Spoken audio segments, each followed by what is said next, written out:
দলৰ লগত একেলগে ৰকিৰ ঘৰত বিয়া খাইছে। যোৱা ইলেকশ্যনৰ সময়ত ইয়াত আমচুৰ কৰ্মকৰ্তাসকলে আমিনুল ইছলামক ভোট দিয়া নাই, ভোট দিছে প্ৰদ্যুৎ বৈদলক।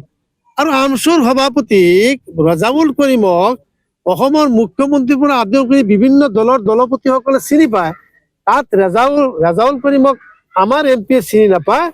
সেইকাৰণে মই সিদিনা কৈছো তাক চিনাই দিম। মই এতিয়া ইডিএফত যোগদান কৰিছো। সি ক'ৰ পৰা আহিছে তাৰ নাম নিচানা নাই, তাৰ দেউতাক কোন আমাৰ মানুহে চিনি নাপায়, খালি কংগ্ৰেছৰ নামতে তাক ভোট দিছে।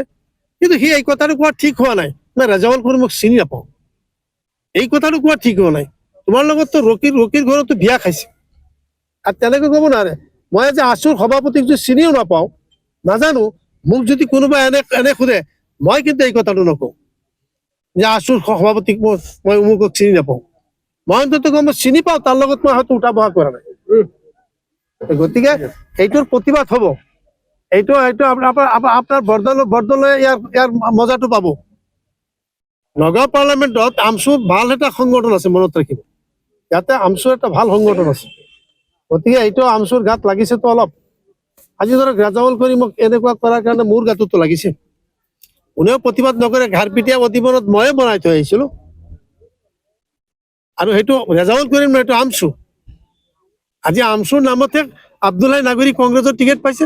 আজি আমচুৰ নামতে ৱাজেদ আলী চৌধুৰী বাজপেয়ী টিকেট পাইছে, চন্দন চৰকাৰে টিকেট পাইছে, শুকুৰ আলী টিকেট পাইছে আৰু মন্ত্ৰী হৈছে। যিমান গৈছে হিতেশ্বৰ শইকীয়াৰ দিনত সবাই টিকেট পাইছে, সবাই মন্ত্ৰী হৈছে।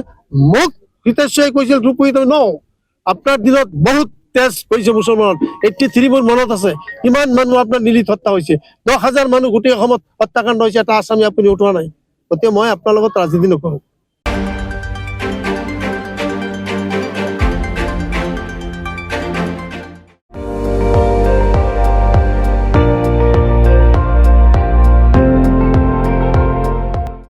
আপুনি চাই আছে ND24, সৰ্বশ্ৰেষ্ঠ নহয় সৰ্বোত্তমৰ দৌৰা।